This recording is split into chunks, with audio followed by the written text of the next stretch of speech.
it's not actually going to make it. All right, hello.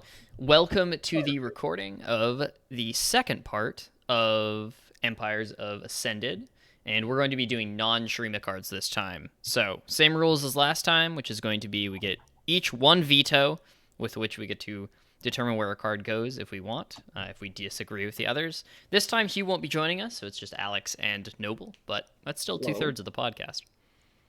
We got the good half. And also this time, am I like we get an indicator. Two, and we have the good half of me right now. I guess we're gonna find. I guess so. Perfect. Well, I hope so because we're gonna need you. I was mostly implying that half of my takes are bad. So. Oh, I see. Well, we have a lot of stinker cards this time. I think the F do. column and the D column are going to be very stacked. Well, I think we guess. also have a lot of S's though. We'll see. I mean, we'll see. We're gonna figure out real quick. So we'll just jump right in. And I think we're gonna start off with Ancestral Boon. That is a 2-mana burst speed spell. Grant the top ally of your deck +2/+2. If you are enlightened, you instead grant all allies in your deck +2/+2. Yeah, this card is just not good. It ain't it. It's like 2 mana for +2/+2 isn't even above rate if you could like cast it on a creature in play, and so like the fact that it's giving it to an ally in your deck is just like no good. Well, 2 mana for +2/+2 permanently is definitely on rate. That's true, but like if you're using it as a combat trick, like it wouldn't even be that good. I don't know, like you really need it to get turned online with the Enlightened, but by then you have 10 mana, and then it's only putting the allies in your deck +2/+2.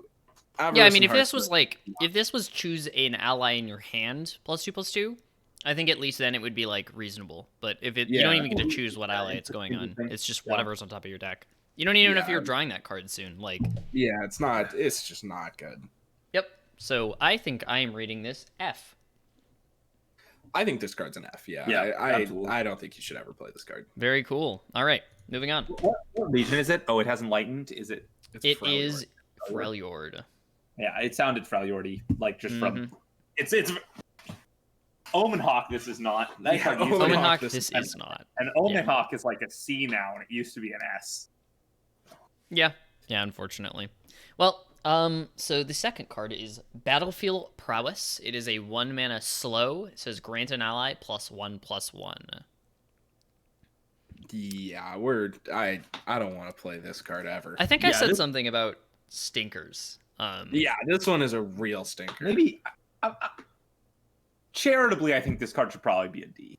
Nope. So here's my assessment. If I had not played this card at all, I would say maybe it could be a D charitably. And then I played it in Fiora Shen, and every single time that I drew it, because I was curious, I was just like, I wish this was Chain Vest. Yeah. Turns out burst speed is a little better than slow. By several orders of magnitude. Yep. I think this card is just a straight F. Like 1 mana for +1/+1 is just not worth the card. Yep. And it even if the actual spell is somewhat efficient, it's just not worth the card. Yeah, like that's the thing. It can be on rate for its mana and then not something that you want to spend the card on. That's a good point. It's also in Demacia, so it gets outdone by Radiant Strike and oh my god, yeah, they just have because here's the thing is that right, but the +1 is so rarely relevant, right? Because the +1 toughness is permanent effectively. It's permanent effectively, but like it's already permanent effectively from Radiant Strike because you're using this as a combat or like you'd be using that as a combat trick. So really it's only the power that is permanent. And how often does the 1 power matter? It's not that often. Not nearly enough. And Radiant Strike's like a D. Yeah. Yeah. So no, this one's going in the F column. Next up, we've got a card that I was very high on and came down on. It's Black Rose Spy. It's a 2-mana 3/2 Reputation. When she is summoned, transform her into an exact copy of the strongest ally that has struck this round. Yeah, so this card reads weird but really powerful, I think, because it definitely leads you to believe that you're 2-drop is going to be like much better in the late game.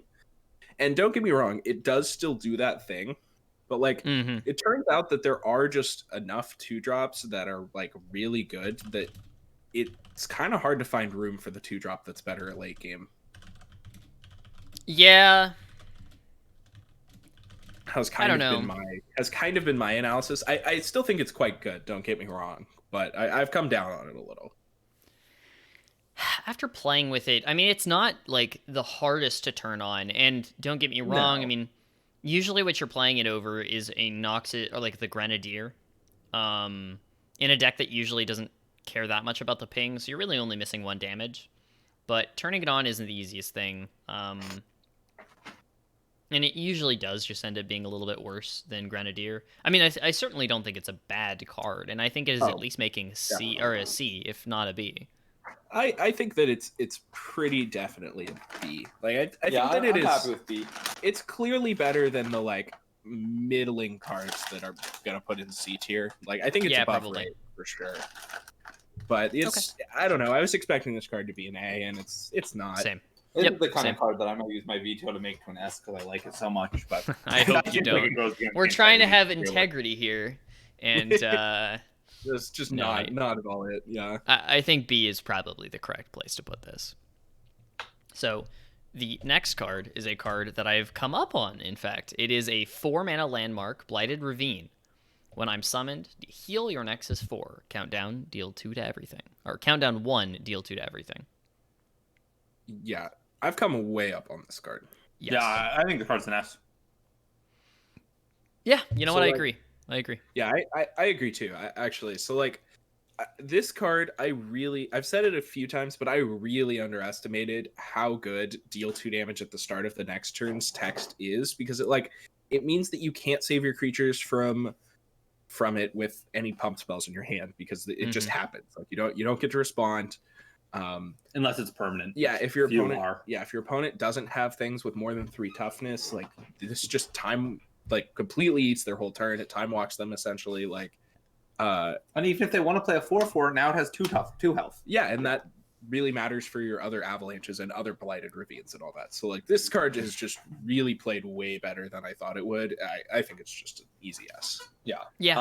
You think it would compare poorly to Avalanche because you can't use Spellman on it, and it ends up being better in a lot more situations than I would have thought. Like a lot of times I'm like, okay, hope they don't have Avalanche. Then they play Blighted Ravine, and I'm like, that was worse somehow. Yep. Yeah.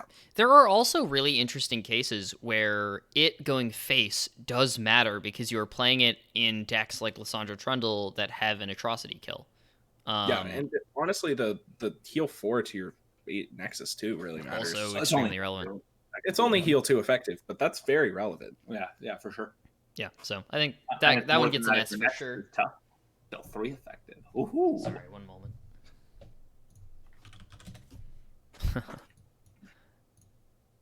There we go. Okay, so are we good to move on? I think so, yeah. Excellent. So, Bloody Business. It is a 4-mana fast spell. And it says, an ally with 5 power strikes an enemy. This card is overperformed. I agree. I think this card's good. I agree. This card's so weird because for 1 more mana in Demacia, you get 2 allies striking without a power requirement. Like it feels like, I don't know. Reading this card, I was like, would this card have been too good without the power requirement? Like I get why it's there, and it's definitely still good. It's just a little weird to me. Mm-hmm. Yeah. Well, I think the fact that it's giving it to Noxus is really where the meat shines. Where the right? strong It's side like- comes from, yeah. Yeah, Because totally. Noxus really does not have any, not any efficient removal. It does have efficient removal, but large efficient removal, it does not have, and this gives it to it. Bloody Yeah, it's Business. 4 mana, Yeah. which is a little much for what it's a little more than you want your situational murder to be. Right. But it just plays really it just kills the things. It's fast speed. Being fast speed is a really big deal. Yeah. Doesn't get blown out as much as you'd think.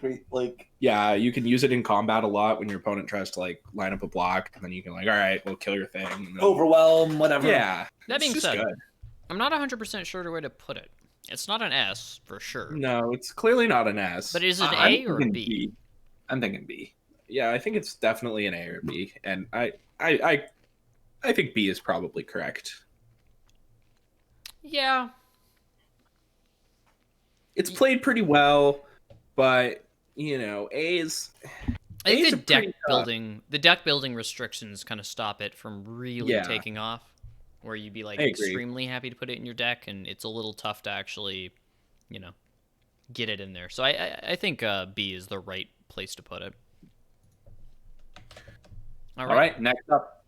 We got 3 mana slow spell named Cataclysm. An ally starts a free attack challenging an enemy.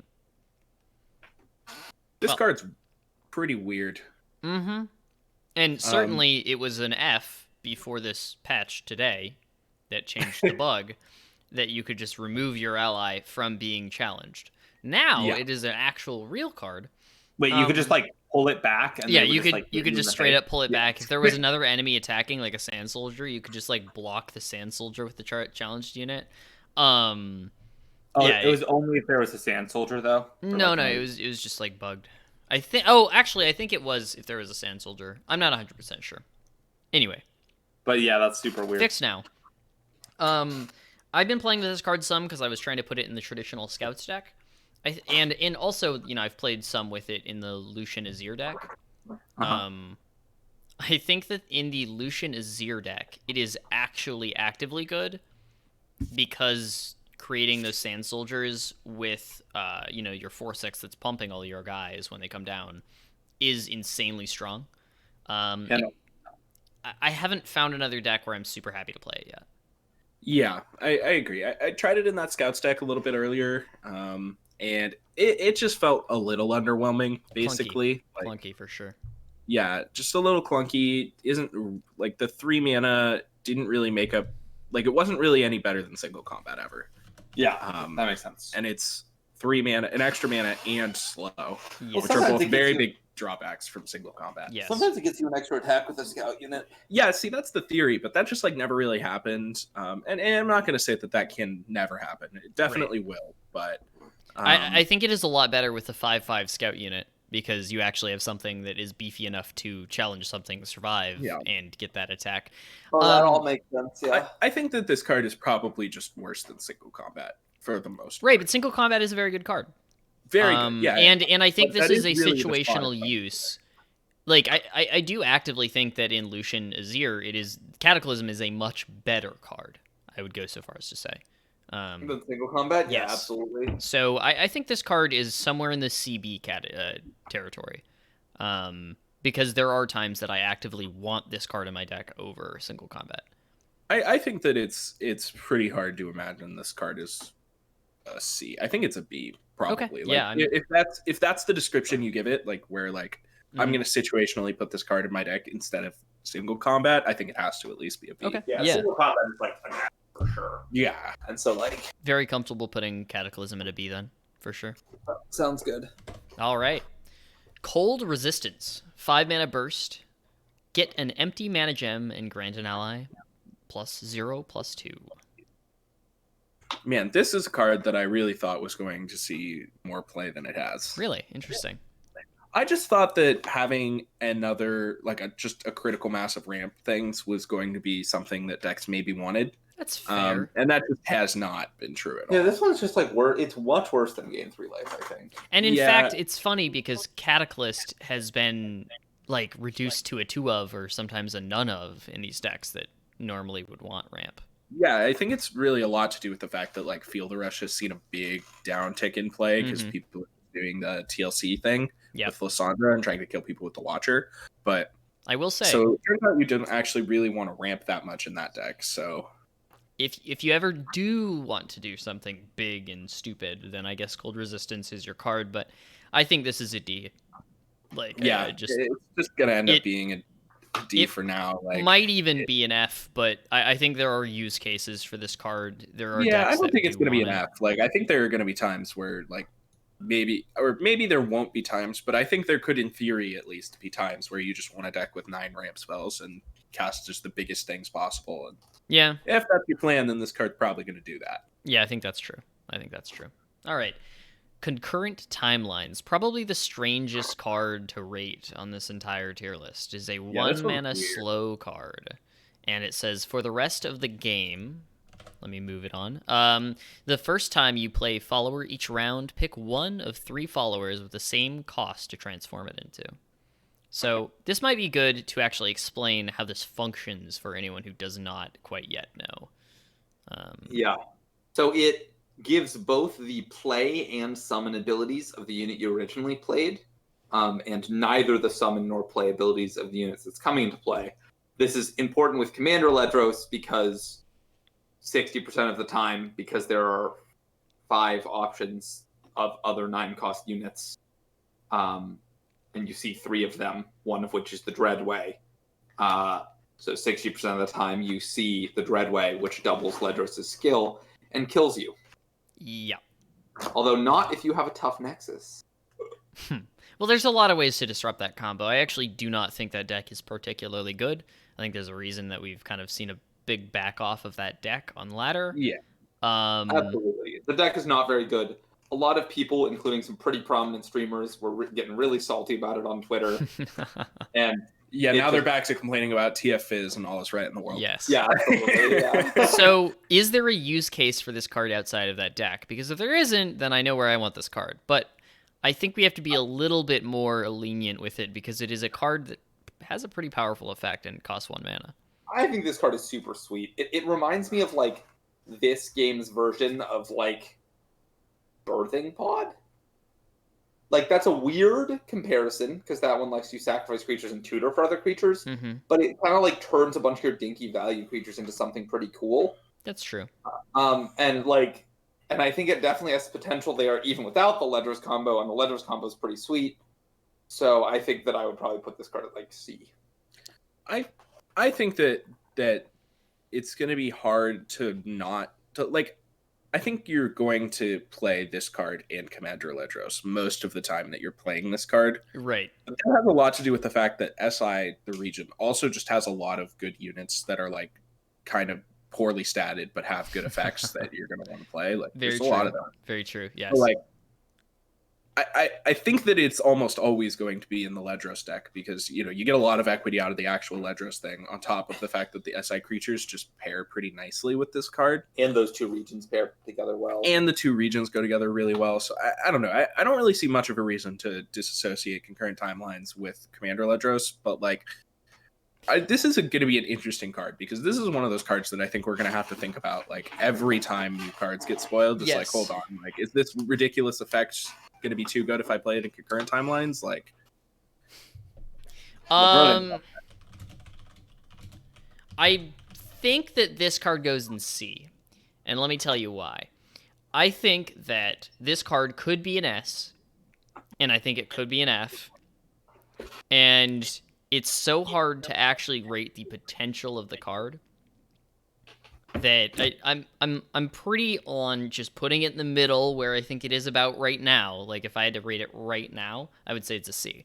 So I'm pretty on just like saying, yeah, it's a C right now, and you know we can't predict the future or the concurrent timelines, you know, as it may be. Yeah, I think I agree. It's a really cute package, and I hope that this card becomes better in the future. But it's pretty good right now, and you can definitely play that deck. So yep, I would love it if an Echo deck sprung up around it when Echo gets released, because that would be really because it is Echo in the art doing his thing. That'd be really cool. That'd be really sweet. Yeah. All right, next card we've got Crimson Bloodletter, a 1/2 for 1, and the next time that you play or summon an ally rather. Deal 1 to it and grant me +1/+1. This card is not very good, I don't think. It's interesting.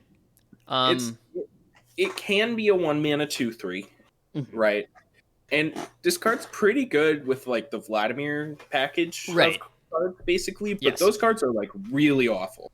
So like, okay. Let's be fair here. Let's be fair here. There is a current top 10 player who piloted the Braum Vladimir deck to that position. Now, given is he playing this card? Yes. Okay. This card is actually I think this card is super neat. I think there's going to be a lot of cards in this thing that are quite powerful in B tier decks, like Dragon Chow, for example. Though I have seen less of that card. Yes, I think Dragon Chow is actively much worse than this card because I actively do think that the Vlad Braum deck is a deck that is a reasonable deck to play. Like, I think it is tier 2, but I do think that it makes the cut in terms of that. And they have enough options. They have enough early options that I think Crimson Bloodletter is a fairly good card. Agreed. That's where I'm at. I actually do. I come down a little higher on it than you, Alex. All right, that's. I mean, yeah, really, it revolves around the package here. Like for this sure. actual card is like fine, right? Like it's a 1-mana 2/3 that's hopefully giving you slight upside. Like hopefully its deal 1 is upside in your deck. Right? Well, like, if it's not, you're not playing it, right? Yeah, if it's not, you're not playing it, exactly. Almost every so, single if you can card. change the deal 1 to being upside, then this is going to be a 1-drop that your deck wants. So yeah, like the real question is, can you build a deck that is good where that case is true? And if the answer is yes, then this card's pretty reasonable. So. I feel extremely comfortable putting this in B. I don't know how you feel about that. Ooh, I like C more. Just because of the power level of the deck that we're talking about. Yeah, I think this card's more of a C. And even in that deck, this card is not like the all-star. Okay. I will say, I actively am thinking about using my veto right now on putting it into B, but I'm gonna hold off on it. We'll put it in C for now. I do feel strongly about this card because I played against the Braum Vlad list about, I don't know, at least 5 times last season, and I've played against it a couple times this season, and it really feels like Crimson Bloodletter solves a big problem that deck has, which is it lacks that early game punch, and it lacks the ability to... Because if it holds out against the aggro decks, it's just always beating them. To be honest, I agree with all of the things you're saying. Like this is... Yeah, I'm still not sold. Like maybe I'm gonna need to play this deck on stream later. Play some Braum Vladimir, which is something I swear I'd never do. But if that's what you end up getting out of this, then I mean, I'm pretty happy with it. It's a deck I want to play too. I might be willing to try that, but I think I'm gonna try and keep it in C tier before I give it a shot. Yeah, sounds good. Sounds like the perfect time to do some experimenting, Alex. Well, I used my veto early last time, so I'm gonna fix my misplay, and this time I'll use it a little later. Well, Inspiring Marshal was well deserved to get into S tier. I agree, and I think I used it well last time, but we'll move on for now. I'm quite tactical about my veto. As you can tell. So we got Destiny's Call. Grant an ally in hand +8/+8 for 8 mana. There is one place this card goes. Snap F. Well, it's a D because only slow spells belong in F. Sorry to tell you, we have a burst spell maybe that should already go to D too. Maybe the bad cards that are burst speed should be D, and the bad cards that are slow should be F. Look, I'm going to slot this one into F. Oh, I got to update the... Move on. Yeah, those cards on F. Yeah. Dragon Chow. Very cool. Dragon Chow. Whenever you play a dragon, it strikes me, and you draw 1 card.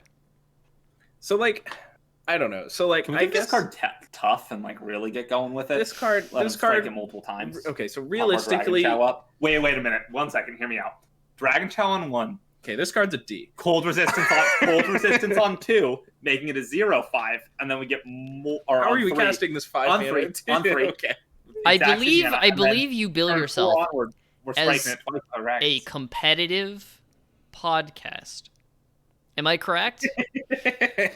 You might have been slightly misinformed. This card is a D for sure. Yeah. And I don't know. I thought if there was a dragon deck and I stand by if there was a dragon deck that they probably should play this card. I agree.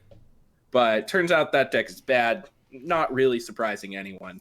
There's there's also the consideration. So what if you put this in a Freljord Demacia deck and you frostbite your dragons when they come out so that, you get extra card draw? Okay, so Nico, have you branded yourself as a competitive? I'm putting this card in the D tier because I think there is a use case, but it is fringe. How about that? I agree. Okay, yeah, sounds good. We'll move on. I don't think it's an F. I think it's clearly got more text than the F card would have, but... I will not throw my weight around like I'm top 100 masters. I will not do that. It's not S tier. All right, so I was responding to a chat question, by the way. I don't think quite highly of that of myself, but so 5 mana for 5 Draklorn Inquisitor. When I'm summoned, summon a Frozen Thrall. Round end. If the countdown of any of your Frozen Thralls is 4 or less, advance them to 0. This card is quite good. Yeah, I am thinking B. Ooh, I think it's higher than that. You think it's higher than I think that? it's higher than that. But these TLC decks aren't even playing. I want to argue. Are that they this not? card is Really? bad. No, none Yeah. of them are. I think that this card is bad, and people put this card in their deck when the set came out, when people realized that Lysandra was good, and then people saw this 5 mana 4/5 that makes their 8/8s a little quicker, and were like, "Yeah, this is good." I'm And sorry. I think it's just awful. We just earlier in your stream, you just played against that like a Trundle Lysandra deck that played a Draklorn Inquisitor, and then you were like, that card needs to get off the board this turn, or we're going to lose. Yeah, and then it did. And Okay, then we well, didn't because lose. you removed it, but it's a 5/4, and people don't always. By the way, I'm gonna put this screen on my stream real quick.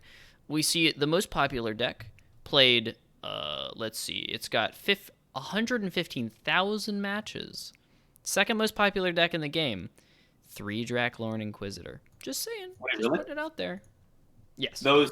I think this card sucks, actually. Okay. Wait. Well, let's talk about the- that. But I do are the believe this other- deck does play it. Are the TLC decks playing it? They are. Yeah, the most popular them are, version yeah. does. Yeah, so some of them are for sure. I And actively think think this card is quite good, so I'm interested to hear your case. Yeah, I think that this 5 mana 4/5 just does not do what you want it to do. Like, in order for it to have text, you need to have played Lysandra, like, basically on turn 3. Mm-hmm. Even then, when you play your Draklorn Inquisitor on turn 5, it's still not making an 8/8 for another couple turns. Mm-hmm. And it needs to not die. Like, if it came down and immediately summoned an 8/8 if you had 4 or less, then, like, I'd be here for this card, I think. But, like, its stats are pretty bad. It doesn't affect the board in any meaningful way, which I think these Lysandra decks, like, really need to do, because they have plenty of ways to win eventually. Like, Thank you for the host, Noble. this card does not, like, I think you just want something that's more consistently going to affect the board than this card. And Yeah. if, like, when it doesn't get answered, it's really good, obviously. But, like, Okay. Let me. I just think that it's kind of a win more card, and that, like, a lot of the decks, like, you just, like, playing this card against, like, I don't know. I just cast it a lot, and it was always bad. Basically, That's fair. Like, No, I that's- probably cast this card like 20 times, and I don't think Okay. I ever got a single 8/8 out of it. Like, I just don't think it's good. All right, and I have to respect that because I'm coming at it from the other side a lot of the time, like having played against it rather than playing it. But having played against it as both Fiora Shen, as scouts, as the Lucian Azir deck, all of the times that they play it, I'm like, that is a gigantic creature that has to get off the board in the next 2 or 3 turns. And it's not that it's impacting the board immediately. Certainly that, like, you could ask more of this card, but I do think that this card, one, it's performed a lot better than I thought it would, and it speeds the clock up of the deck immensely. I also think that it's just a fine card against control, right? Because if you're playing against a control deck, then your Frozen Thralls are actually going to end up being cards eventually. And so it's just a 4/5 for 5 that provides extra value. One of the things to note is that it's sleeper bad in the mirror, because like with this plus Lysandra, you really start to fill your board up. That's the other thing, is that I have died to having my board full of Frozen Thralls against aggro ale. And not being able to spectral. And, like, you yeah, can always I can't replace play But them. how like- long? Yeah, I mean, how much are you really dying because you can just replace them if you really need to, right? I have lost more than one game to having a full board and not being able to spectral matron the Watcher. Yes, Okay. literal that exact interaction. Okay. You need 2 board spots to be able to spectral matron the Watcher, and it's like the games where you draw 2 of this card, a lot of the time, just like you just don't have the room. Okay, then where do you guys want to put this? My hot take on this card wants me to put it in D to make a statement. It's I think clearly that's way not a too D, low. It's not a D. but I do think it's a C, Hmm. actually. I would be more comfortable with B. I agree. I agree. Let's see it up. I think the card at least has the potential to be a B. Like I do think we should hot fix vetoes. I think vetoes should be able to move one up or one down. I was but not actually get- thinking that myself, and that's the way they functioned in the last one, so I'm comfortable doing that. Cool. Hot I'm fix. gonna put it in B because I think you're outvoted, Alex. Yeah, I am outvoted. All right. I I know you think I'm of it as a vetoing- low I'm C. vetoing So this card. I think this Oh. card's a C. boy, all right. I really just Veto think that comes this out. card is not very good, and that this card is not going to play. Stand the in test of time. Yeah, I think that this card is saw play early in the season, and people are quickly figuring out it's not very good, and I agree with them. All right. That's my hot take on this card. Yeah, the lists from people I like was like, oh, this person knows what they're doing about this deck. Okay. All right. So Trackloan Veto becomes a C from Alex's veto. So that brings us to Entomb. It's a 5 mana fast spell. Obliterate a unit and summon a frozen Thrall in its place. Just to get out in front of it, we are not evaluating this on its power within Three Sisters or its power as Lissandra's champ spell. We are evaluating it as if we wanted to put this card Entomb in our deck or not. Yeah, which is it's hard to separate those things It is. because admittedly, like, I'm not going to put this card in my deck because it exists in Twin Sisters, Yes. which I'm going to put in my deck first, and it's the Lissandra champ spell. So unless I really think that I need the 7th copy of Entomb, Yes. it's just not going to go in my deck, which isn't ever going to happen. Which Mhm. I don't, which makes it hard to evaluate this because given that lens, I think that this card's actually an F. I agree. I Despite actually agree its with you. effect being really quite good, you know, it's a pretty good effect, but I'm just literally never going to put the card Entomb in my deck because of the other cards in the region. Yep. That makes sense to me. Yeah. All right. There's some neat stuff you can do when you entomb All right. their stuff and then destroy the landmark. Yeah, to be clear, the actual effect on the card Entomb is actually pretty good. Mhm. Totally. It does a thing you want, and it's relevant almost every game. Removes an attacker and doesn't let it block the next turn. Lissandra's Entomb is a great spell, but Entomb itself is not, unfortunately. All right. Fading Icon. 2 mana, 3/1. When I'm summoned, create a Prey. Prey is a 0/1 unit. I think that this card's an A. I agree. Yeah, I actually hard agree. Okay. It's like Well, that was easy. Yeah, that was easy. It's not an S, but it's exactly what these decks want to be doing. Yep. It makes bodies relevantly statted for an aggressive deck, which most of them are. I've been trying to figure out what kind of cards I want to put in A, and I think that this is such a perfect example of just it's a very solid role player in its deck. It's a good card, but it's not single-handedly winning any games. It's not absurdly above rate like an S. It's not incredibly present like an S. Mm-hmm. It's just very solid. And, Bs are just a little more situational As that are only good in fewer decks. Yep. I think that kind of shines through clearly in our stuff right now. So, Yeah, I agree. All right, Pipas. So we've got Field Musicians. No, they're It not is- Piper. I thought they might be Piper. Nope. It is a 4 mana 1/4 with a tune. Each round, once you've summoned 3 other allies, refill your spell mana and draw 1. All right, I've got. I think that this card is just straight unplayable. I've wanted this to have a use case since I saw it spoiled. I still can't think of one. 3, yes. The 3 first other. time I read this card, I thought that it might be the literal worst card in the game, and I've not come up that Let's much. not go that far. Yeah, there are I'm some serious. bad cards in this Seriously. We got Bubble Bear in this game. I think this card card's is better worse than than Bubble Bubble Bear. No. You are insane. No. I do. I think that Bubble Bear is far more likely to be constructed playable than this card. Well, Do you know what Bubble Bear does? block. That boy blocks. This boy blocks. Worse. As- You're right. That's all it does. It blocks better. It hits for as damage. much as I want this to be a D, I think it is an F. I don't really know how you would ever build a deck to fully utilize this card, and Yeah. at that point, you're trying really hard. You need to have You're 3 trying so units hard enter to the draw a battlefield, card. and then you get spell mana back. What? Well, you also It's a draw a lot card. of work to draw a card.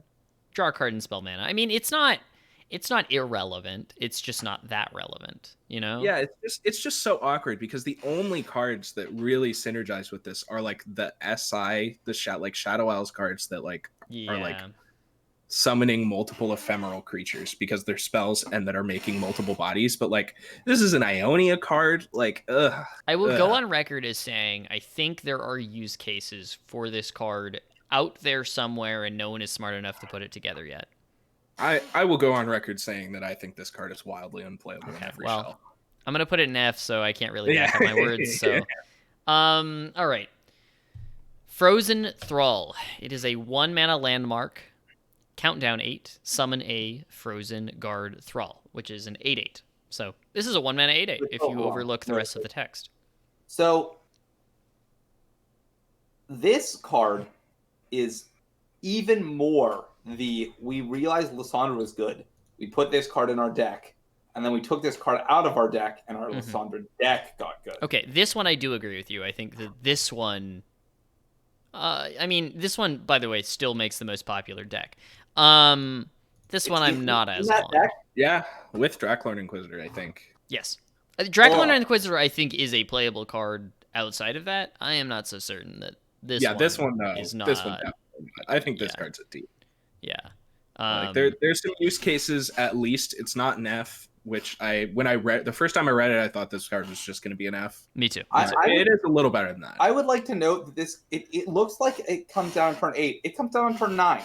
Yeah, that's if you cast it on the first turn. If you cast on the first turn. If you cast it on the third turn, it's never doing anything. When you draw this card on turn 5, you really reevaluate your deck building decisions. Or at least I did. Yeah. The first time I drew this card on turn 5.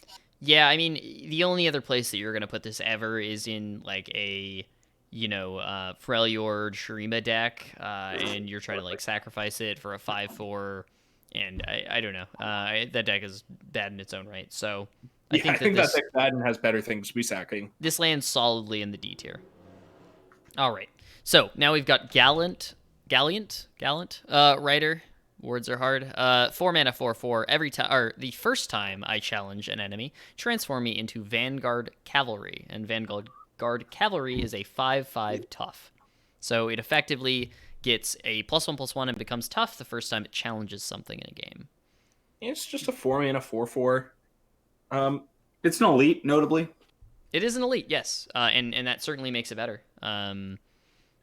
This card could actually see play. In fact, yeah, I think that this card looks pretty decent. Now that I think about it, like I honestly almost kind of want to try to put this card in that Scout's deck. Like it seems like it would be better than that Moose. We don't have a lot of ways to give. I guess we do have like 5 ways to give Challenger, but it's not that many, and it would take a little bit of work. What are the 5 ways? But well, the place that this really shines is the it's like the Renekton Jarvan deck, where it's actively trying to get stuff. I ended up cutting this card from that deck. Did you really? Yeah. Oh, interesting. Okay, so you did play this. There were just a lot of 4-drops that were better. Renekton's always better. That's true. Like Grizzled Ranger's often better. There was a point where I was trying to play Grand Plaza, and this card and Grizzled Ranger was better than. Wow, Grand Plaza wasn't good enough in that deck. No. Wow, that's so interesting. I mean, like, it felt decent, but it also, like... I would never have thought that it wouldn't be good enough. Instead of trying to play a bunch of units, and it was interesting. Much better. Okay. So were you thinking C? Because I was originally going to put this in B, but if it's not good enough there, then I'm not really sure where it... I would say C. Like, I wouldn't... I think that's what I was thinking. Definitely better than this card. But, I'll happily put this card in C. I think this card's a C, probably. Okay. We'll put it in C. I think that's a fair place for it. I think it could get a little better than that, but it could also be worse. All right. I agree. Wait, Nico, this time are our champs alphabetical too, instead of all being at the end? Yes. Okay. All right. So, Golden Aegis. It's a heater. It's 4 mana. It's slow, and you give an ally barrier this round and rally. Man, this card is played really well. This card is an S. I'm interested. By the way, I'm echoing a little bit through your mic. I'm not sure why now, of all times, but I turned you up a little bit. so Got that we it. could hear you a little bit easier. Oh, it just turned you up even more on accident instead of down. Ah, okay. Yep, no longer can hear. Oh, no, I can still a little bit, but so Golden Ages. Now. No, not anymore. Perfect. Okay. Awesome. It's either an S or an A, and here's the reason why. I mean, I've played probably 50 games of Fiora Shen this season. Actually, I played way more than that. I've played like 80, maybe even 100. I've just come to kind of like going crazy for that. Is that what you got to Masters with? Yeah, that is what I climbed to Masters with. And Golden Aegis has been an absolute house in that deck. I mean, it's just so much better than Relentless Pursuit. Being able to give a challenger ally a barrier and actually making it attack means that Golden Aegis is almost every single time you draw it a card unless you have 0 allies on the board, whereas Relentless Pursuit was only worth a card if you were going to attack. And often it didn't even translate into a card for that reason. But this always translates into a card. And I do think Relentless Pursuit is quite powerful and an A, and so I think this card is an S. It's much better. Yeah, the only problem with it is that I think that Shen Fiora is really the only home that I found for this card so far. The Scouts deck, I think that it is good in, but I need to test it more to see if it really is better than Relentless Pursuit or not. When I was playing it, I thought it was good. When I was watching Alex play it, I was like a little less happy to see it instead of Relentless Pursuit. Yeah, it did not look very good in my games earlier today. In the Scouts deck, I must say. You don't know if this is actually good, but it puts work on Taric. You know, you have to put Taric in your deck, but... I think that this card is easily much better than Relentless Pursuit in Shen Fiora, but might be worse than Relentless Pursuit in Scouts. That's where I'm like, I don't know if it's an A or an S, because... All right, that's fair. I think regardless that this card should go into S tier. I think it's got S tier potential. Yeah, you know what? That's an S in that archetype, in the Fiora Shen archetype, I think. So... Right. Yeah, all right. Yeah, which is one of the best decks. I think it might end up being worse than Relentless Pursuit in many decks, but I still think it's going to be it's always going to be a ridiculously important card in Fiora Shen, and for that reason, I'm willing to give it an S. Okay. Yeah, I'm in for that. All right, next card goes in the same archetype we've been talking about, and that is Honored Lord. Is a 2-mana, 3/2. The first time I challenge an enemy, give me Barrier this round. This one has been pretty good, I think. Yeah. I haven't seen it a ton, but when I played it in that Renekton deck, which I do think is like a B or C tier archetype, I was quite impressed with it. Yeah, I've played against this card a few times, and it's blown me out many times. It's an elite. This one hasn't quite found the home that it's going to be happy in yet. By the way, I'm echoing through again. But... How about now, Nico? Well, let's see. No, I think that's good. Still a little bit, unfortunately.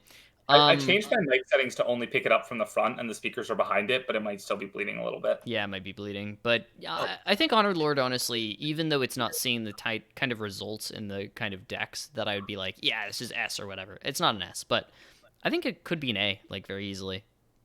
It's just like that kind of card that when it does find a home, it's pretty sweet. Yeah, I'd be willing to give this... I think that it's definitely got A-tier potential, but... it just hasn't really found its like you said, yeah, it just hasn't really found its home yet. Like it reads really well, it plays really well when it does the thing, and even when it doesn't, it's just fine. It's fine stats. It's an elite. Like Yep. It checks all the boxes really for it to be really good. The only problem really is that it's a Demacia card. Yeah.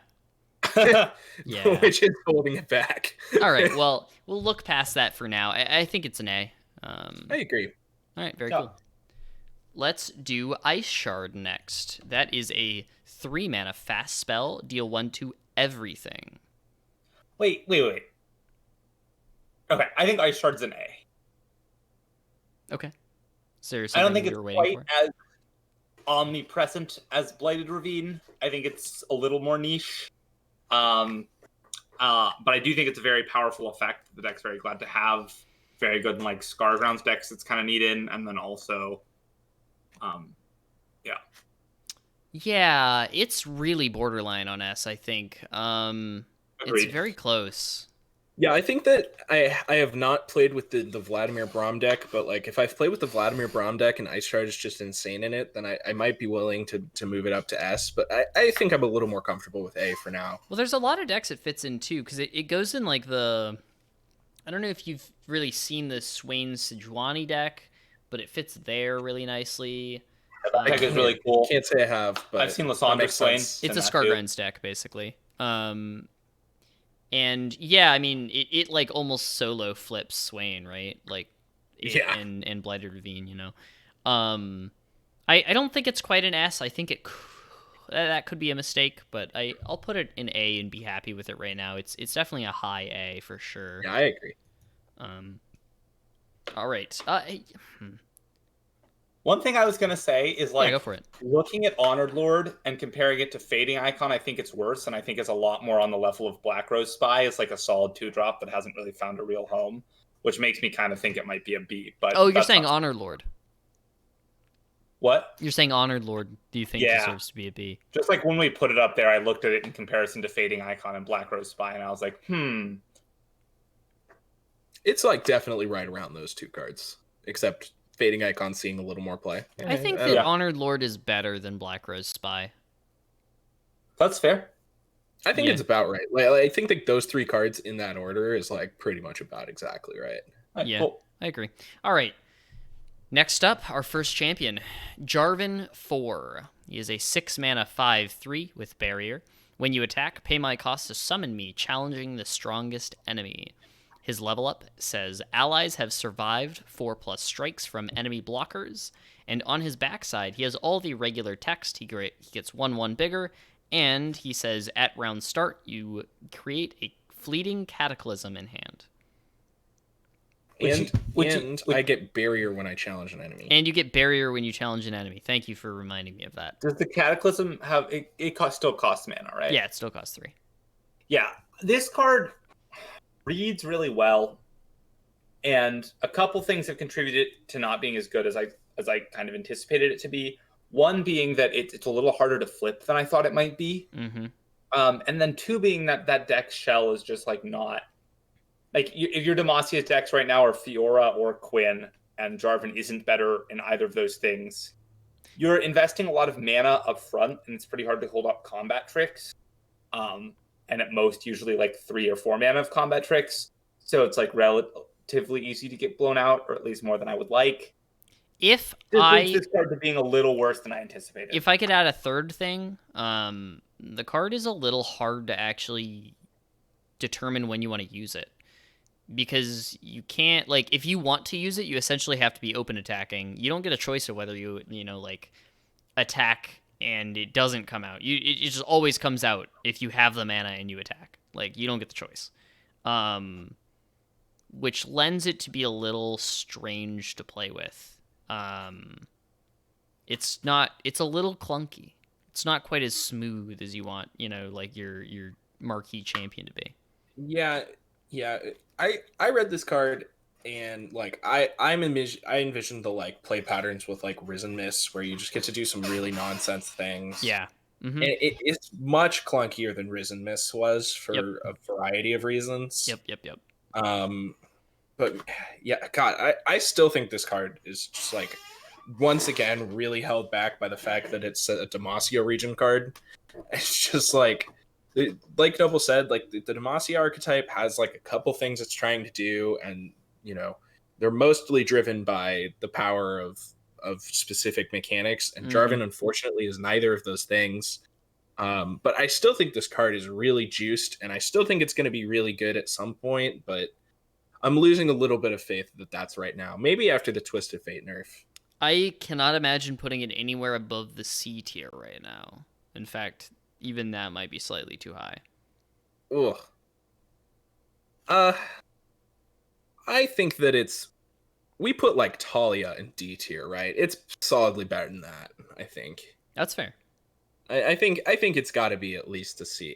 Anything lower than C, I think, would be a crime. But okay. I'm comfortable putting it in C. How about you, Noble? He's fallen asleep. Yeah, that's on.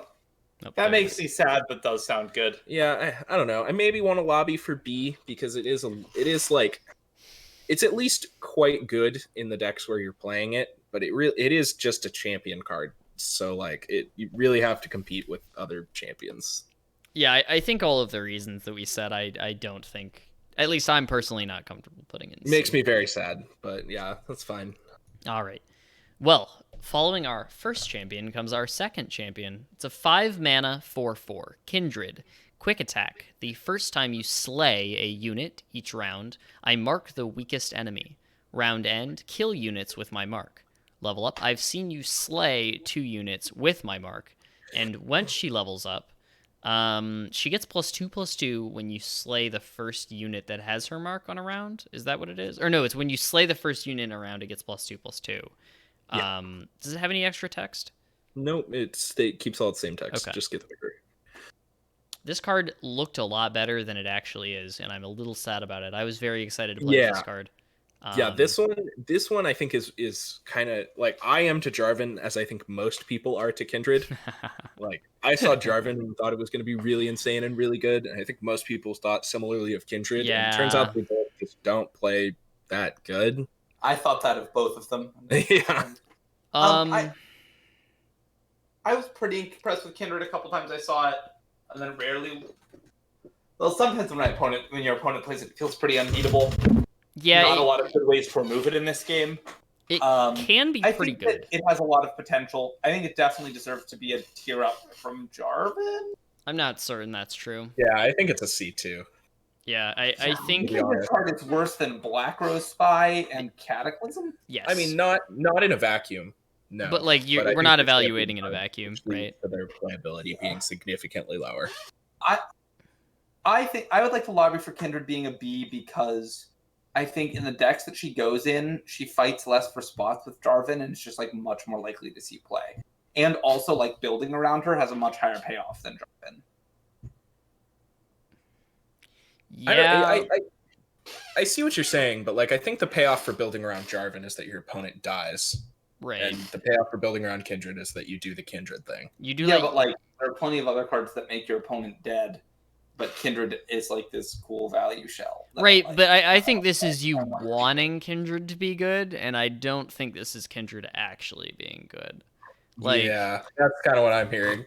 it SI doesn't have a lot of great value champions. That is true. That being said, Kindred just every once in a while she's played and you're like, this is kind of scary because if he kills my he kills my unit, it marks my big unit and I'm scared. Sometimes you just have a whiteboard and Kindred marks your 1/1 and you're like, okie doke, and you just keep on doing your thing. Like the real nail in the coffin for me is that most of the people that were trying to play these like Kindred Nasus decks, Yeah. quickly realized that this card, that like Thresh, was better than this card. Yep. And that card has never seen any play before. People Yeah. realized that it was better than Kindred. So like, It's I don't know. it's definitely medium, even in the decks that want it. I'm definitely on putting this on a C. I think this card's a C too. All right, veto time. I think it's a B. Oh I my honestly God. think this card's a B. Oh, this is hurting me, Noble. This is hurting me, buddy. All right. All right. The credibility of our list tanking. No, you should just fire it off. See if some monkey stuff happens. Absolutely I don't know. I think this tanking. card has Nico a lot with of the power. potential. I agree that it. I'm like, I don't know. I agree that it's probably around the same level as Jarvan right now, and I think it has a lot more room to grow. Okay. If like a lot more room to go up. Kindred gets just to a like- B yeah. tier by a very favorable look from Noble. I think it's all hopeful. right. I respect the potential. You just argument. wait. You just wait till I get to Masters, then I'll be playing Kindred Okay. for hours. Hours. Right, yes, because I don't disbelieve that. okay. You know what? I'm brewing a Kindred deck on my phone right now. All right. You don't have to brew one. Everybody's already made them. They're all in C tier. Oof. He's striking back. And I agree with him, so I won't say anything more. And in fact, we're going to move on. We're going to move on to a 7-mana card, a 3/6, Jarvan the Third. He's tough, and when he's summoned, you draw Jarvan 4. If he's already in play, instead grant allies Challenger and Scout this round. You know what's not tough? Deciding where to put this card. Man, this boat is not very good. Yeah. Jarvan no. 3 is a boat, and unfortunately, he's like the worst of the boats, right? He's like not a good, but he's definitely the worst of them. By the way, we are referring to boat as a card that draws the champion associated with it. Most of them are boats, like the Swain boat. The Tusk Raider, the Yeah. Dreadway. Yes, and Jarvan 3 draws his son, and therefore Jarvan 3 is a boat. That being said, most of those things, like the one that draws Swain, which I can't remember right now, pings you. The only good one. Leviathan pings you 3 the times. federal and part of infinite combo, you just don't put it in your deck. Okay, Certainly not well. infinite. Anyway, the Leviathan pings your opponent 3 times every start of turn, which is really great with Swain because it stuns 3 enemies. There's a reason why Jarvan 3 hasn't seen any play, at least in good decks, and it's because he doesn't do anything other than just drawing Jarvan 4. Yeah, this card is not even close to good enough. If you're getting the draw Jarvan mode. Yeah. The part where it gets interesting is when you have Jarvan, and if you get the Challenger and Scout text, like that is probably going to win you the game. But usually if your attacks were so good that you can like do Challenger Scout things and blow your opponent out, you're probably going to win anyway. So like I am actively more interested in putting Field Musicians in my deck than Jarvan 3. Okay, I'm not going that far, but like I do think that it is an F as well. I think Field Musicians has more potential than King Jarvan. I don't think either of them are beyond an F tier, but like I would be more interested to brew with Field Musicians because there could be something there. Whereas King Jarvan, I'm looking at the card and saying, "Yikes." That's just because Field Musicians is so bad that its text is kind of interesting. Whereas we just know Jarvan's bad. It generates mana, it generates cards. Anyway, 2 mana. It's a slow spell. Lamb's Respite. Lamb's Respite. Give the weakest ally I cannot take damage or die this round. This card is so wildly unplayable too. Yep. The only place that I've seen it be played a little bit, or I've seen it ever be cast, I think I was actually playing with you, Alex, was the time that our opponent tried to... Oh, no, it was with Jake. Our opponent played... what's the one that makes buffs permanent? Oh, man, yeah. Yeah. It's the... Out of the way? Go get it, or out of the way? Go get it, yeah. Go get it. Yeah, so Go Get It makes all your buffs permanent, then Lamb's Respite makes this buff I think permanent. Go Get It's the one that like bounces and makes an ephemeral. Okay, it is. Yeah, so... It's one of the KD. It's out of the way. Look, I mean, this card is an F. I think we can move on. Yeah, this card's enough. Cool. All right. Now we've got our third champion, arguably the best champion. It is a 3-mana 5/2 quick attack, LeBlanc. Once she has seen you deal 15 damage when she's on the board, she flips into a 6/3 quick attack that every time you deal 15 damage, you generate a Mimic. Right? A Mimic? No, it's, what is it? It's a 2-mana, you can copy a 5+ Mirror Entity. 2-mana, copy a 5+ ally. It gains ephemeral. And with ephemeral, yes. LeBlanc is good. Very good. LeBlanc is quite good, yeah. She reads, I mean, despite all the drama that was around her when she got spoiled, like she plays really good. Her flip animation is really cool. Her voice actor is really good. Like, I agree that I'm still not really getting the LeBlanc feel out of this card, but I am winning games, so. Yes. 5/2 is quite the beat stick. I mean, she does have a very obvious downside, right? 2 toughness is, I mean, she's going to die quite a bit. But she also flips really easily, and she, if she's not getting off the table, she's going to end the game really quickly, too. Yep. I think she's at least an A. I think that she is an A. Agreed. As well. Okay. And I think that she's probably not an S. Yeah. But I do think that she is an A. Okay. Yeah, I agree with that. I think she's her archetypes haven't quite seen as much success as I thought they would, but I guess... Yeah, I think we might see more LeBlanc in a post-TF Fizz-Nerf world. She does... I mean, she fits into a lot of places that I didn't think she would. I mean, like the Ash LeBlanc deck is quite good. Yeah. Much better than Ash Sejuani has felt in the past. Yeah, I agree with that. It's pretty reasonable that she should, in fact, be in S. Like, I think this card is really stellar. That's pretty reasonable. I don't know. we put Sivir in A tier, right? Yes, I think LeBlanc is better than Sivir.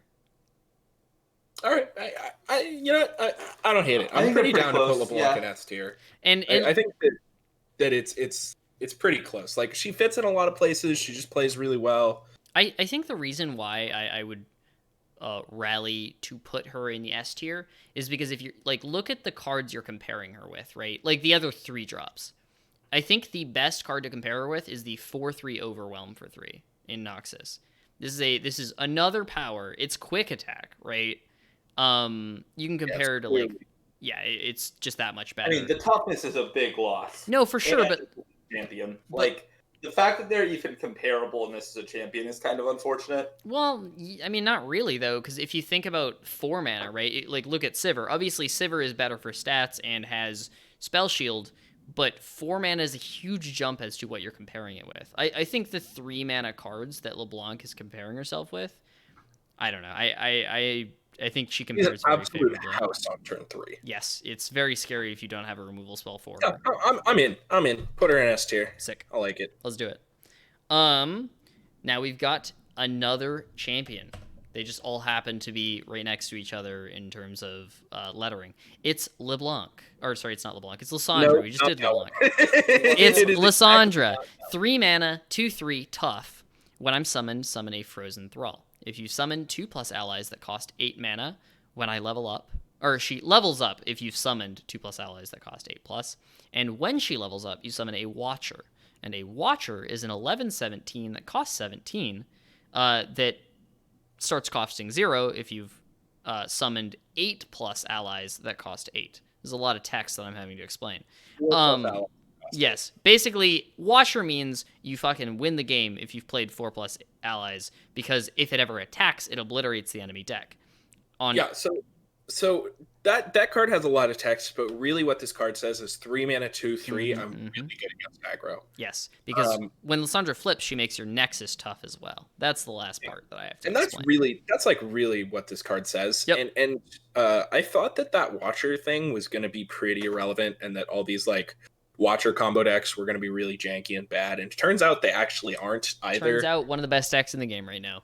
So like this card, I think this card's an S. Like, absolutely. I think it is easily a card that is just like performed arguably the best out of this whole expansion. Yeah, I think that's true. Now that I think about it, I think LeBlanc probably seemed a little bit more impressive to me about a week ago, but I think that Lysandra is the best champion easily, and might even be the best card. You're right. Yeah, I think she might just be the best card in this expansion.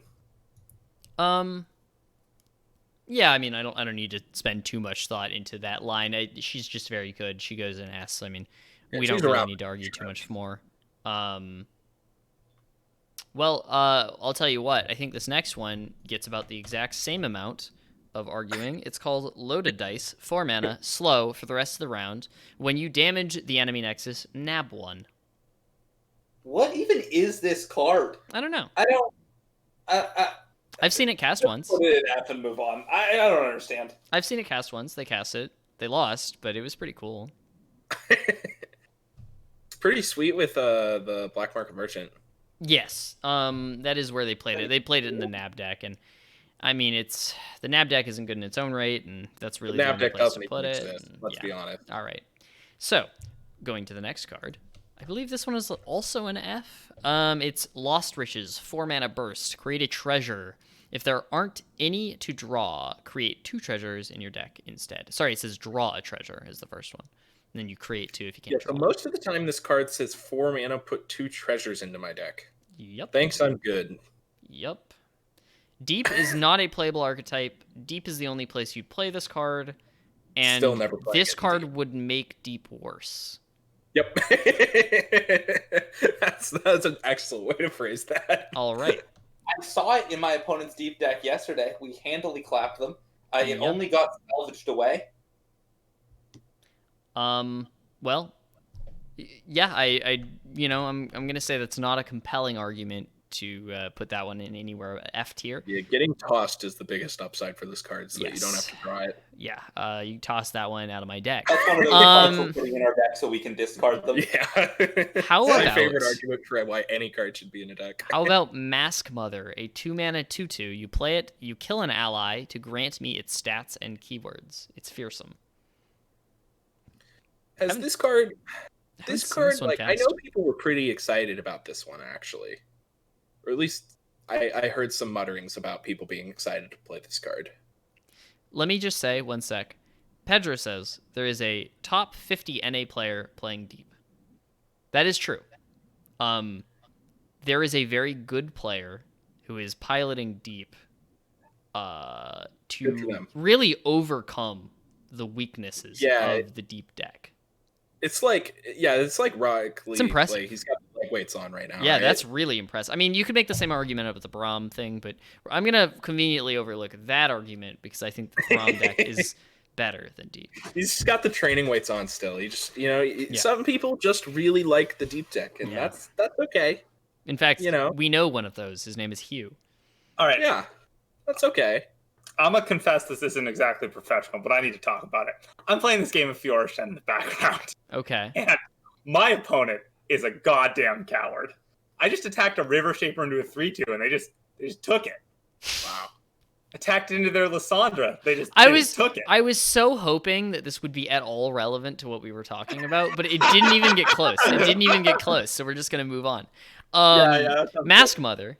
I've literally never seen this card cast. I don't know. Yeah, I just don't think it got there.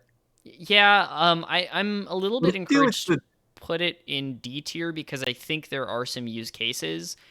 Yeah, I agree. This is a solid D tier card. You can put it in these aggressive Endure decks if you want to, but even then, it's like a solid D tier card in that deck. And that deck is full of D tier cards. It's so- a 2-mana 3/2 with Fearsome?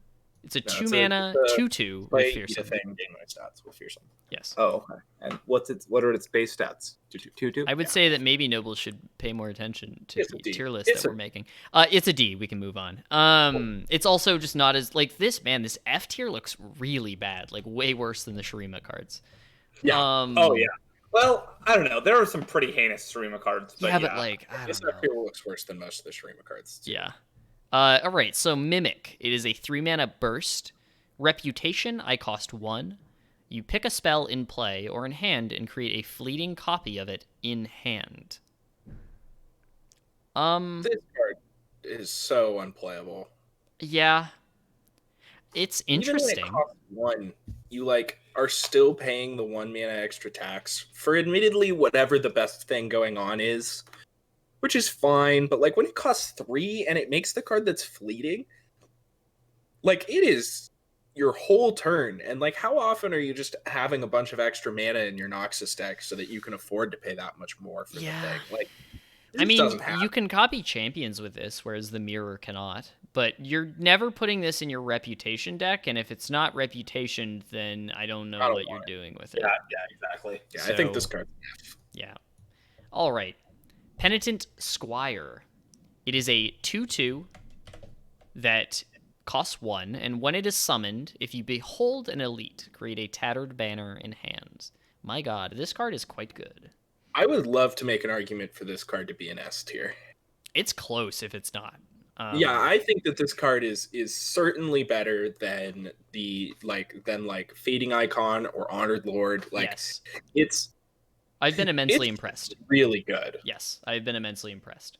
It reads really well, and then it played better than it read. Even I think I've just been nothing but impressed with this card every time I draw it. Even when you draw it on turn 4 or 5, it's got relevant text, unlike many other 1-drops. Is there a case for this being the best 1-drop in the game? I think there's absolutely an argument for this being the best 1-drop in the game. Yeah, it's really nice. The card is just so powerful. All right, very cool. Then we can move on. Production Surge. It is a 0-mana slow. To play, spend all your mana. Summon random turrets whose total cost equals the mana spent. I've got a real quick question. Does anybody know if you can just mise a bunch of zeros to fill up? I'm not certain how this. I've never I seen don't this think card it matters cast. really, but I'm just curious if you can like spend like 3 mana and get like the 3 mana one and five of the 0 mana. I one almost ones, certainly whatever. know, or else it would just create like it would just fill your board with 0 mana turrets every time you What is cast the it. exact text? It says To play, spend all your mana. Summon random turrets whose total cost equals the mana spent. oh It would just basically. I don't think there's any way it works that way, or else it would always summon a billion 0-cost turrets. Yeah, well, I see.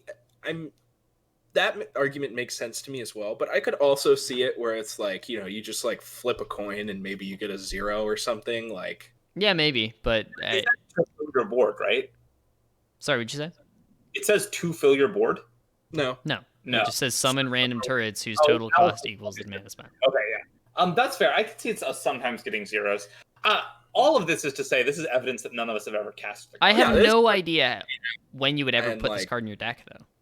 Yeah, no, this card's clearly enough, I think. And like, I was just curious, and that I thought Yeah. that would be a kind of funny interaction. But like, Yeah, none of the I don't turrets think are you should ever particularly cast good. this. Yeah, none of the turrets are particularly good. F it is. All right. This one at least isn't an F. It's a 2-mana 1/2 Sea Scarab. When another ally dies or last breath, toss 1. I know it goes in the deep deck. I know that there's been some divisive discussion around it. It's at least a D. Please yeah, give me it's- this. yeah, absolutely. It's certainly not an F. Like, Very this is a card that you can put in a constructed archetype, and it's going to be good. Which is interesting because it's arguably a nerf to the archetype because both Jaw Hunter and Slaughterdogs create random sea monsters. This card is the type sea monster, and you don't want to make it with either of those cards. Yes, well, it exists now, so guess what? Yeah. Yeah, I think that this card might even technically be a C, but it's probably a D. Like right with Dragon Shower, it's like it's a pretty good role player in a bad archetype. It might. Well, the thing is that Dragon Chow is a fine card in a worse archetype than Deep. Dragons is worse than Deep. I don't think that's a Yeah, I think for this sure. is actually a C. I Despite actually shitting on totally Deep buy as hard as I was, I do Like- think this card is a C. yeah, it is quite good in the deep deck. So All right, very cool. 1 mana 1/1 Shadow Apprentice. It's elusive. When I'm summoned, grant me +1/+1 if an ally has ephemeral. so this is a 1 mana 2/2 with elusive. If And- we got there. If we got there, but it's an Ionia. Yeah, this is another one that like I don't know, if you're gonna do the thing, like this card's probably gonna have to be in like some sort of really aggressive Ionia Shadow SI, Isle. yeah. There are a number of cool Ionia ephemeral synergies. It's just kind of one of those things where it's just worse than playing ephemeral with another. So you're saying Oh. this card goes in the same deck that we're putting Field Musicians in. Or Zed. Yeah, so it's probably an F. It is a good card with F or with Yeah, Z. with that. No, it does. It's not a good card with Z at all because it can't possibly see the ephemeral. Oh that no, Zed it's makes. just going in the same deck. Oh sure, okay. Like Zed is the ephemeral champion for Ionia, and Yes. there's a couple other ones. I don't even know if it's playable there. Like I should hope that you have better options there. This card's an F for sure. Yeah. A 1 mana 2/2 with elusive isn't even that good.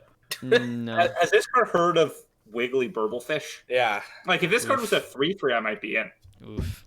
We're playing 1 mana 3/3s with elusive, 3 power units with elusive for no mana. Now we're talking. Yeah, those have been proven good. Yeah. All right. How about this one?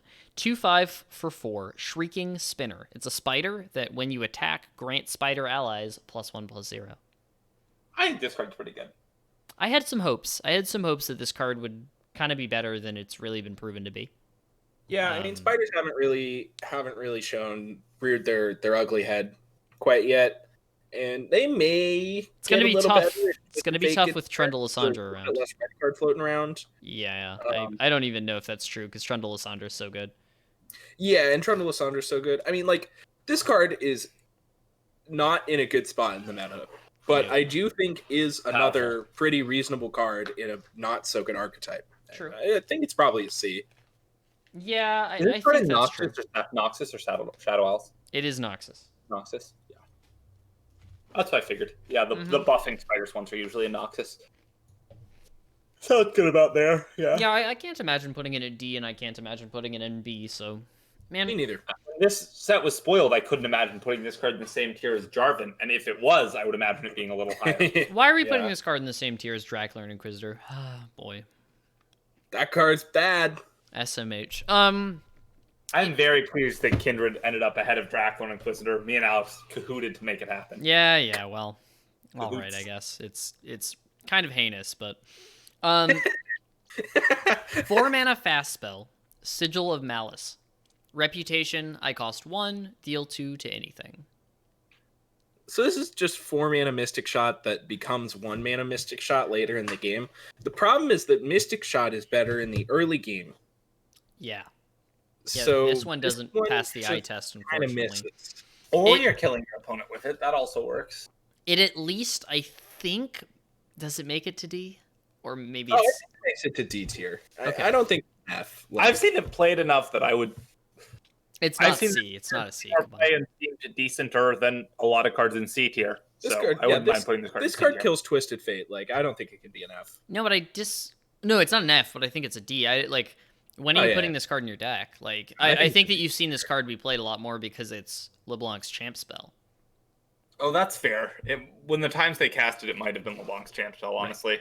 Right. Yeah, okay, I'm almost certain that was what it was. All right, moving on. Yeah. D tier. Oh, there we go. 2-mana burst spell, Song of the Isles. Grant an ally lifesteal, fearsome, and ephemeral. It's a straight F. Yeah. It doesn't even bump stats. Like, really? Yeah. I don't understand. I don't understand why I would ever play this card. Like, it's here for the lifesteal, I guess, but like, In our all-out why aggro doesn't deck, this card give me any stats? I don't know. we're giving lifesteal in our all-out aggro deck, which I guess could be useful, but yeah, I mean, if this gave like +1/+1 even, I think there would be more of a case, but This is an F. yep. It's not even a combat trick. I mean, also it gives the ephemeral, so it's not a combat trick, but it doesn't even do the Margvials thing where it saves your guy from Mystic Shot to get in with. Right, Yeah. yes. All right, so another spider, Soul Spinner, a 3-mana 3/2. When I'm summoned, grant me +1/+1 and fearsome if an ally died this round. This card is Callista without the level up if you jump through a hoop. Well, it's also a spider. It is also a spider. Relevant text. Yeah, I think this card's just like a straight C. I think it is worse than that. I would say D. Yeah, I me would- too. I don't. I would have trouble putting this card in the deck that it's themed around where that's not true for the other Cs. Yeah, you want to be playing your spiders pre-combat. Like, the only time this is ever good is if you have a good enough attack to open attack.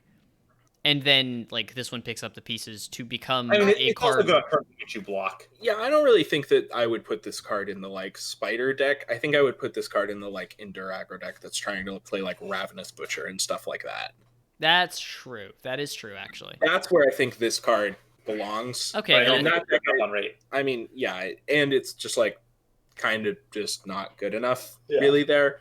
So like I don't know. I think it's a little bit better than the D tier cards. That's why I want to put it in C, but I really have no problem with D. Yeah, I think that it is just a D tier card, Yeah. frankly. Looking at the other cards in C tier. Dragon Chow for me is that I see what it's trying to do, but I don't even want it in that deck, and that deck isn't good. Yep. There you go. I would put Dragon Chow in the Dragon deck. Noble's being really mean to a really cute card. It's very Alright, so sad. What's next? 5 mana, fast spell, Spirit Journey. Kill a unit, then revive it. All right. I tuned into BBG's stream while we are booting up Alex stream today, and Okay. I heard him say like 3 sentences, one of which is Spirit Journey's broken. I'm adding the third one in between games, and then queued back up. Actually, Yes. okay. What deck was he playing? He was playing the fall. some nonsense. Yeah, that's what I thought. So, I will also say, Runeterra CCG published an article yesterday about underrated cards. 5 underrated cards, in fact. And one of those cards is Spirit Journey, in which they said that it was quite good, in fact. Really? Yes. Well, I've never played with it or had it see play, and I was gonna lobby for it being a D tier card instead of an F tier card, regardless. But like, if people think it's good, then I'm willing to give this one a try. It could be good. I just haven't seen it yet. It says kill then revive, right? Kill then revive. So it removes things from combat, so it's a stun. Yes. It is at the very least a stun. I believe it also is going to blank spells that are targeting. It definitely should. If it doesn't, that Definitely does, yeah. So there's that. It also death and summon effects and slay. and slay. So like it does a lot of things. This is just the kind of card that I want to do a lot of things and be cheaper, as opposed to doing a lot of things and be expensive. Spirit Leech is Yeah, totally reasonable, by the way. We'll get there. Don't you worry. The 5 mana tag is really a lot. It is. It is. Like, I'm willing to put it in S. Looking at the cards in D, I think this has a lot more use cases. And so since we rate on potential, I think that I'm comfortable putting it in C tier. I agree. Yeah, Yeah, that sounds good. especially after hearing a couple. Literally, like pretty much all it takes for me to come up a little bit on this card is hearing anyone say that It's good. Yeah, for sure. And that they played it, yeah. Yeah. We've got a LeBlanc in S, huh? I can't tell if that's like huh as in like oh really, or huh as in like yeah, I like, told you so.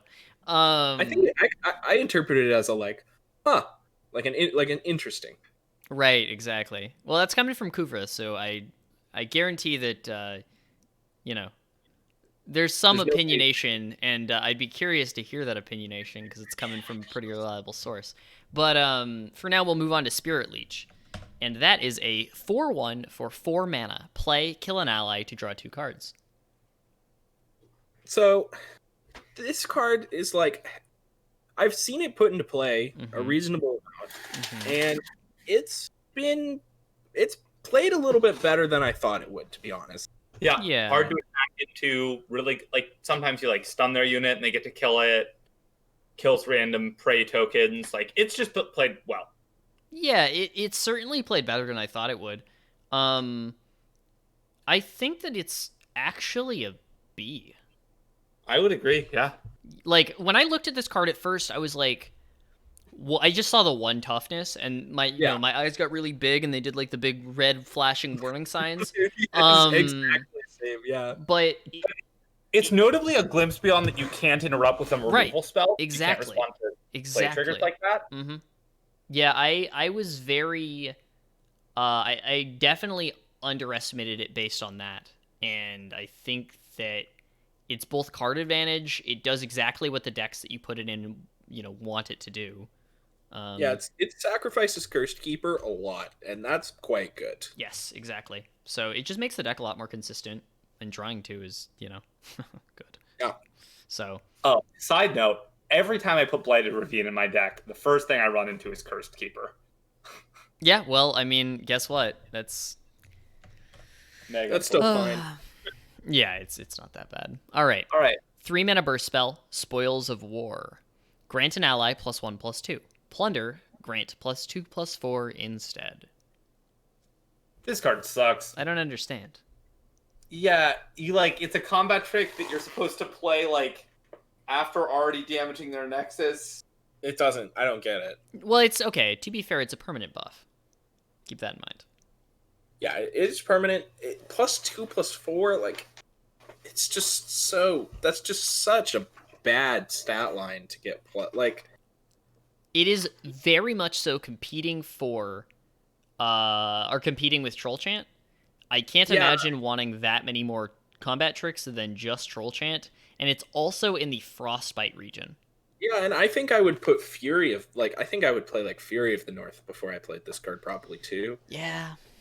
And before I would play either of those, I'd probably play Twin Sisters. Like, this card's just so far down the list of the card. Like, when I want to win combat in my Freljord deck, this is like the 12th best option. Yeah. Even Okay. a card is a better permanent buff if you want that to be your deck. Yeah, like, That means this one's going to the F tier. I think that's what I'm hearing. Yeah. Would I mind sharing the link for this template? Absolutely, I would not mind. First, we're gonna start talking about Star-Tipped Peak. So this is a 2-mana landmark. It's got Countdown 2.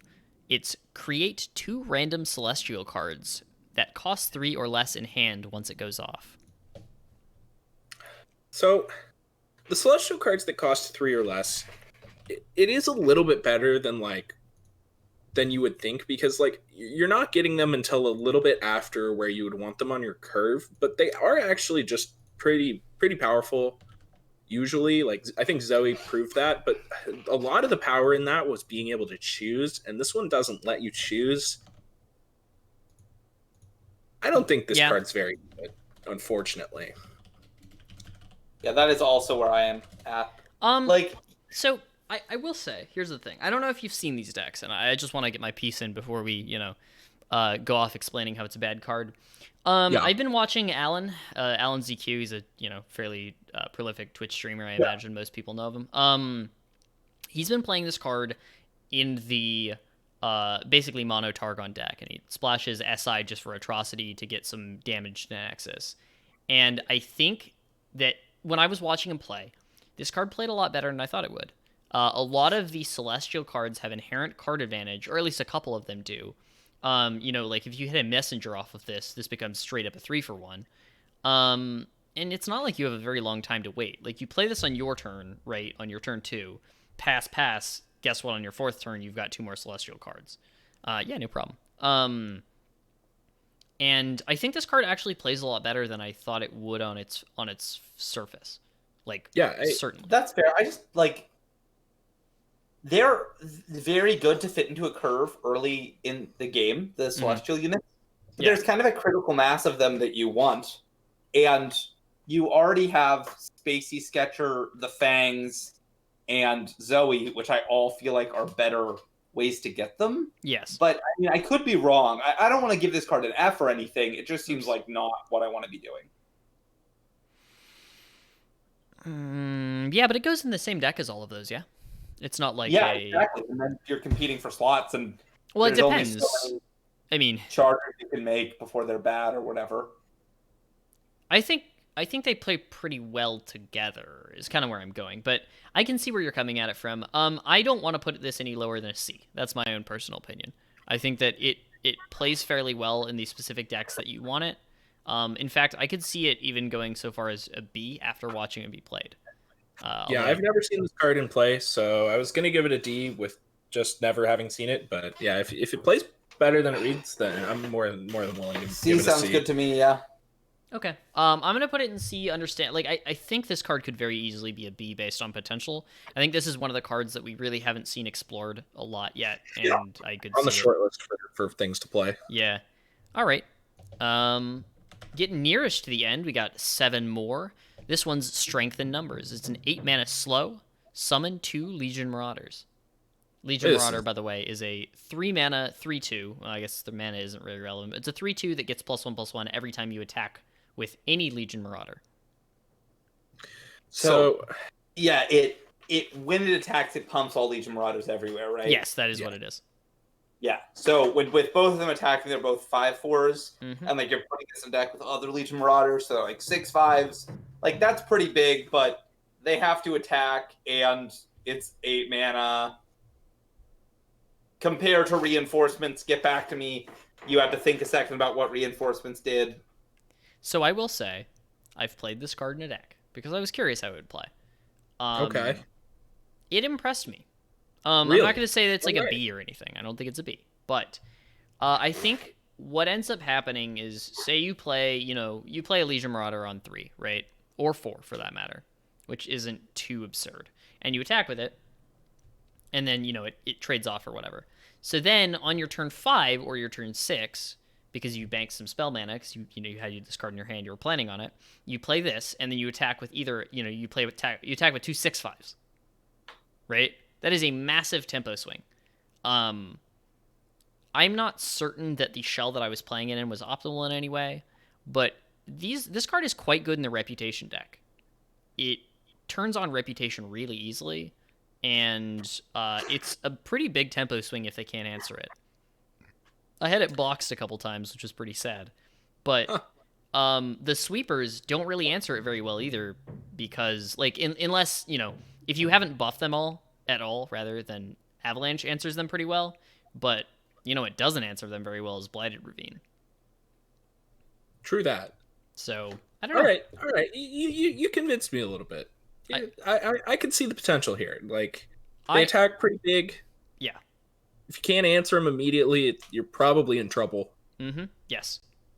In the weird cases where, like, actually, it's not even weird cases. I had 2 strengthened numbers in my hand once. In fact, I had 3 once, and that was kind of absurd. I, like, played one, they got boxed, and I was, like, sad. I played another, they both got in, they traded off. I played another, and they were, like, 8 7s, and my opponent was like, uh-oh. Huge. Yeah, like, and they just died, because, and you're not going to draw all 3, all the time, but it is inherently a 2-for-1. Your aggro deck a lot of time to play 8-mana slow spells.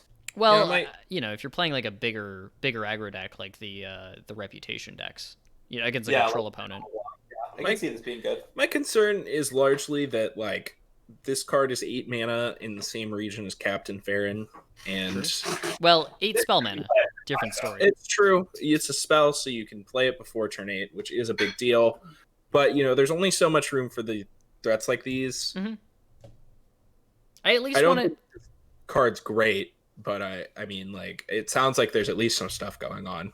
Yeah, I'm just trying to convince myself whether it's a C or a D. That's kind of the reason, and I also just like to hear my own voice. Why I'm talking so much. yeah. To be clear, we're not like trying to make any real arguments here. I think this card is a D. Like, it can play well, but, like, man, the one time where you play this and it gets boxed, like, I'm gonna say it's D as well, because there is a very specific deck that wants it.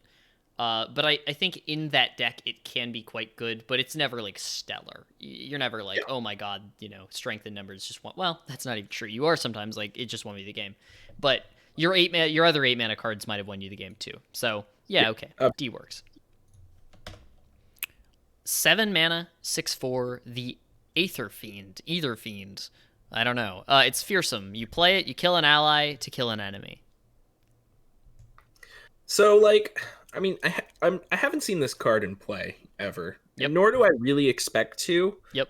It doesn't seem that bad to me. No, I agree, actually. I think it's, like, pretty relevant. But then again, 7 mana for a creature. We've been over this. You got quite the barrier to, Yeah, there's just a big, like, barrier to entry there, basically. Mm-hmm. Like, most of these aggro decks really don't want to play creatures that cost more than, like, 5. Yeah. It seems like this feels right at home in the, like, Nasus Kindred deck or, like, Nasus Thresh deck, right? Yeah, I'm kind of thinking the same thing. Like, maybe this card actually, like, could see play in some of these, like, Nasus Thresh-esque type decks where, like, they could be interested in everything that's going on and interested in having a 7 mana creature with a relevant body. Like, it is disruptible. Keep that in mind, because it's a skill. So it's not just like come down, kill it. Even if it's 7 mana, take the Mystic Shot out of your opponent's hand, targeting your least relevant creature or whatever. Right. That's not nothing either. It's true. It's a 2-for-1. It's a 6/4 with toughness. 6/4. No, it doesn't. Or with fearsome. Sorry. Fearsome. Yeah, it's not bad. I think this card still gets the D category. I think there is use cases for it. It escapes the F category, but I Me too. don't think it's an A or a C rather. Agreed. Okay. This is a 3 mana card in Noxus. It's a 5/1 Thorn of the Rose. When I'm summoned, create a Guile in hand, and Guile is a 1 mana spell that stuns an enemy at slow speed. This card's a little. I mean, it's fine. It's just fine. It's nice in the reputation decks. One of the things is there's like a critical mass of low toughness creatures that you have. Mm-hmm. Like there's only so many like 5/1s that you can play or 5/2s that you can play, and this card is just worse than the other ones in my opinion. I've seen this card be played. It's never been impressive. It's been fine. It's ranged from fine to bad. Yeah, I was gonna say, like, I think this card is like a C or a D. Sell me which one. I think it's a D. All right, D. sold. Yeah. I think I'm looking at the other cards we have in C, and as a comparison, it is just a little bit worse. Agreed. I think I agree. Yeah.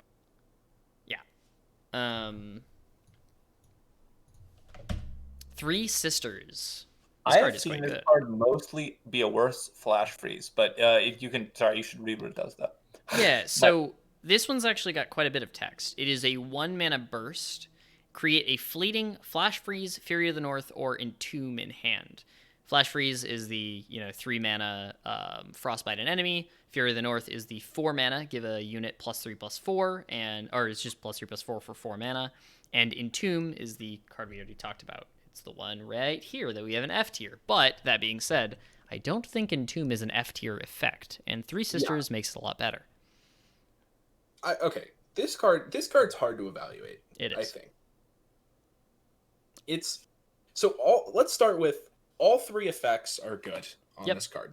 All 3 of these modes are good cards. Like Entomb is a pretty good effect. Flash Freeze is a great effect, and Fury of the North is a good effect. These are all cards like Flash Freeze and Fury of the North are both cards that saw constructed play in previous metas, and the only reason we aren't seeing Entomb see play is probably because this card exists. Fury of the North notably got nerfed. Yeah, so like these are all good cards that you're getting. So paying the 1 mana extra to have the choice between the 3 all good cards, Yes, seems great, and it plays great. And for some reason, like whatever reason it is, this card just hasn't really been making the cut in the Freljord decks, despite I think that it's a good card. 1 mana extra is quite a bit to pay, it turns out. Yeah, the 1 mana is relevant, especially because the card has fleeting, so like you can't like bank it or whatever. Yeah, absolutely. I think this card's a solid B. Yeah, I want to put it in A very badly, but I can't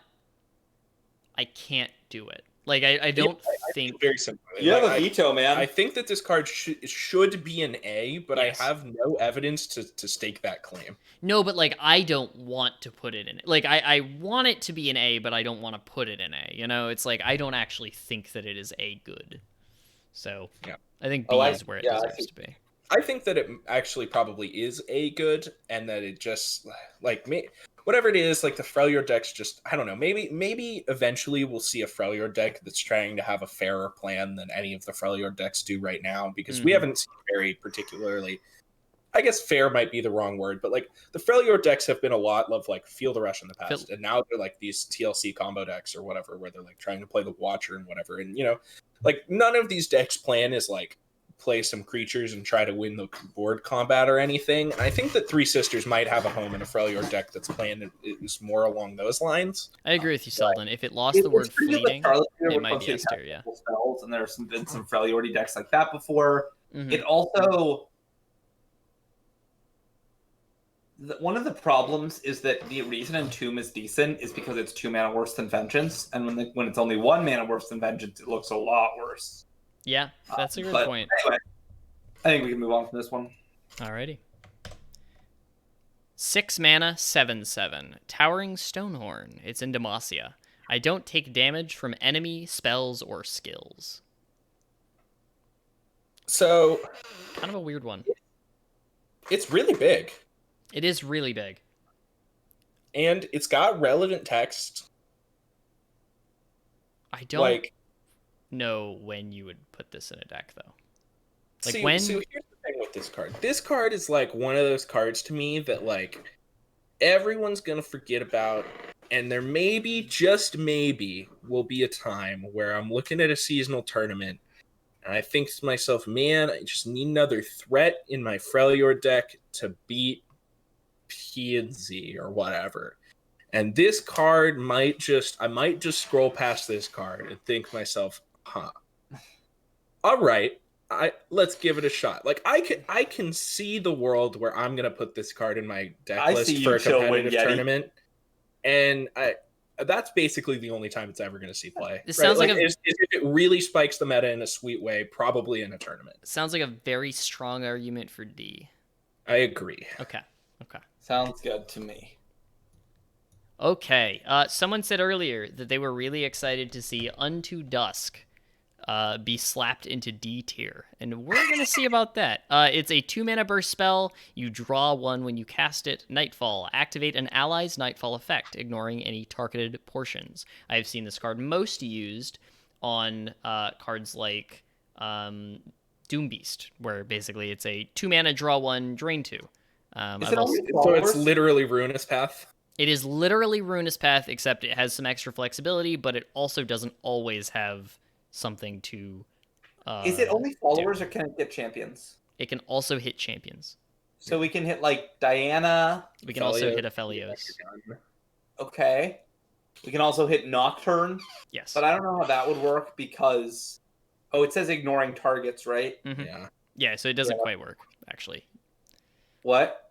It doesn't quite work, actually. Yeah, with Nocturne. Yeah. Yeah. So I think it's really hard to rate this card. My instinct is that I just want to like wimp out and give it a C. And that might be a little high and it might be a little low, but I'm not really very sure. Because like I don't think the Nightfall decks are really that good. Like I don't really want to pay 2 mana to trigger my Nightfall effects, but in the Nightfall deck where those effects are good, like I think you clearly want this card. Right? I don't think it's going to be an all-star all that often, but how bad can it really be? It says draw a card, you know? Yeah, like, it also is nice because you have that problem sometimes with Aphelios where you can't turn on the Nightfall and you just have to run it out like a chump. Yeah. And I mean, this card you just play a draw a card, play Aphelios, and you've got your gun, right?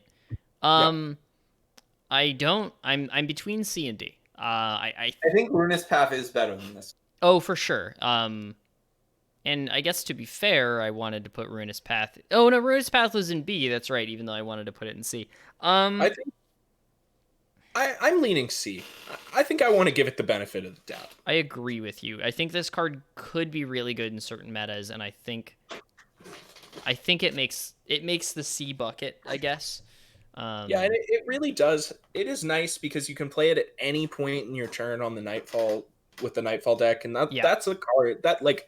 That flexibility is not one that many of the cards in the Nightfall deck have. Like, they either have to be your first spell in the turn or your second or later spell in the turn. And this one you could pretty reasonably play anywhere. Yes. Mm-hmm.